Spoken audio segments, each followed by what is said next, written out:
Did you know that the entire gold reserves of every central bank in the world are about to be worth less than Bitcoin? This might sound crazy, but today we're going to break down exactly how this is happening, and more importantly, why almost no one is talking about it. Today we're diving into a fascinating conversation with Matty, a financial data researcher who's been tracking global monetary flows for over a decade. He's going to show us some incredible data about Bitcoin's rise compared to traditional financial assets. Bitcoin's total value is about to exceed all central bank gold reserves worldwide. Today we'll analyze the data behind this remarkable shift, explore Bitcoin's unique growth pattern, and reveal why this inevitable flippening of central bank gold could happen sooner than anyone expects.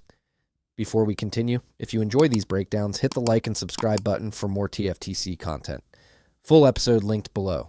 In this first clip, Matty breaks down how Bitcoin has already surpassed one of the world's oldest and most respected currencies, the British pound sterling. From early part of this year, we passed the pound sterling as the fifth largest fiat currency. It was about $1 trillion worth, and Bitcoin passed that. So now there's only these four left: the yen, the euro, the yuan, and the dollar, as far as the monetary base goes. But I got one here just to show you a little comparison with gold and silver and Bitcoin and all the different buckets that we have. You might have seen some people tweeting about it. If you count up all the silver ever mined in the world, that's about, my calculation, about $1.8 trillion. So a $2 trillion market cap takes us over that. What Matty just revealed is staggering. Bitcoin has already surpassed the British pound sterling in total value. To put this in perspective, the British pound has been a global reserve currency for centuries, and Bitcoin, in just 15 years, has grown larger than its entire monetary base. Think about that for a moment. A digital currency that many people still don't understand has become more valuable than the currency of one of the world's largest economies. But what's even more fascinating is how Bitcoin stacks up against silver. The total value of all silver ever mined in human history is about $1.8 trillion, and Bitcoin has already crossed this historic threshold. This isn't just about price. It's about Bitcoin's emergence as a serious player in the global financial system. When an asset surpasses the total value of a commodity that's been mined and traded for thousands of years, it signals a fundamental shift in how value is stored and transferred in our modern economy. The speed of this transformation is unprecedented in financial history. While other assets have taken decades or centuries to build this kind of value, Bitcoin has done it in just over a decade. In this next clip, Matty reveals just how close Bitcoin is to achieving an even more significant milestone, surpassing all central bank gold reserves. We are at 2/3 of the central bank gold, Marty. It's unbelievable, right? I mean, you don't even have to double in price from here. And Bitcoin will be valued more than all of the gold that Russia has, China has, the US, wherever it is, all that gold put together in gold vaults. You only have to get to 3 trillion to get to that value. So we're like, the future is pretty much here. I think as far as I'm concerned, nobody really can make the excuse now that like it's just sort of a mystery, except for Peter Schiff, of course, that this is some mystery asset that doesn't work. And this is where things get really interesting. Matty's analysis shows that Bitcoin is already worth 2/3 of all the gold held by central banks worldwide.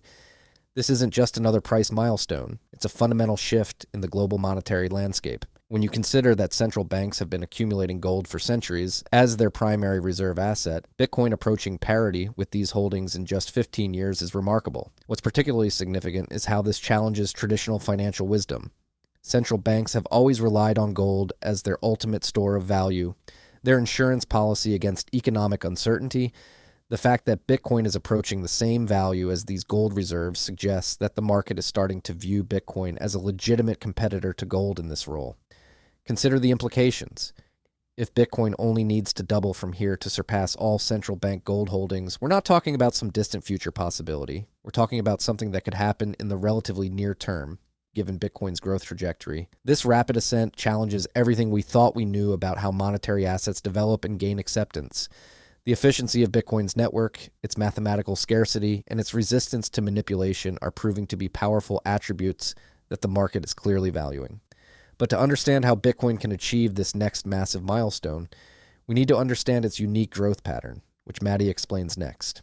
This is what power curves exhibit, basically, which is different than exponential, is they exhibit proportional growth. Okay, so it's called scale invariance. It's proportional growth. So when Bitcoin was really small, it was growing a little bit faster, right, than it grows now, but it's bigger now, so it grows a little bit slower. That's why you get this sort of decaying. If you look at it on log linear, it looks like kind of a decaying line. It's not that it's not that quickly decaying. Might look worse to you if you want to get to $1 million Bitcoin tomorrow, whatever. What Matty is explaining here is crucial to understanding why Bitcoin's growth pattern is different from what most people expect. Unlike traditional assets that show exponential growth, Bitcoin follows what's called a power law curve. This might sound technical, but it's actually a fundamental insight into how Bitcoin grows. Think of it like a rocket taking off. Initially, the acceleration is explosive, but as it gains altitude, the rate of acceleration becomes more measured while still maintaining significant upward momentum. This explains why Bitcoin's early adopters saw such astronomical percentage gains and why current gains might appear less dramatic at first glance. But here's the key insight. While the percentage gains might look smaller, the actual value being moved is much larger. When Bitcoin moves 10% now, it's moving billions of dollars of value compared to millions in its early days. This pattern isn't random. It's a mathematical principle we see in many natural and technological growth patterns, from the adoption of the internet to the spread of social networks. The fact that Bitcoin follows this power law curve suggests its growth is organic and sustainable rather than the bubble pattern many critics claim. Understanding this pattern helps explain why Bitcoin can consistently achieve these massive milestones without the kind of volatility we saw in its early years.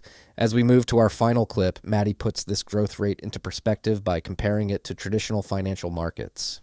So far, it has just exhibited that. Could it, so what you suggested, Marty, is something that a power curve does not do actually. It just moves in what this like straight line on a log curve. It just moves here, but it's still a fast, like right now, if you looked at the slope of this curve, of this power curve, it's 45% per year. The comparison between Bitcoin's 45% annual growth rate and the treasury market stress at just 4% really puts things in perspective. This isn't just about numbers.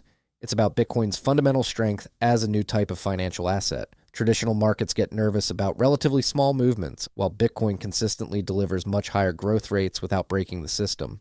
To understand how remarkable this is, consider that the treasury market is considered the backbone of the global financial system. When it experiences stress at just 4% movement, it can cause global market turbulence. Yet here's Bitcoin growing at more than 10 times that rate and doing so sustainably. This massive difference in growth rates points to something profound about Bitcoin's nature as an asset. Unlike traditional financial instruments that are bound by the constraints of the banking system and monetary policy, Bitcoin operates on its own mathematical principles. The power curve pattern we discussed earlier explains why this growth can be sustained. It's not about explosive, unsustainable gains, but rather about consistent, powerful growth that compounds over time. This growth pattern suggests that while we might not see the same percentage gains as in Bitcoin's early days, the actual value being created is massive and growing in a predictable way that could indeed lead to Bitcoin surpassing all central bank gold holdings sooner than most people expect. The implications of this for the global financial system are profound, as we're witnessing the emergence of a new type of monetary asset that combines gold's scarcity with technology's efficiency. Can monetary systems function without the ability to manipulate markets? Or are we destined to repeat these cycles of intervention and crisis? Let me know in the comments. I read every single one. And if you found this milestone analysis fascinating, you'll want to watch our deep dive into how America's Bitcoin reserve plan could impact the global financial system. The implications are bigger than most realize. Click the video on your screen now. Stay humble, stack sats,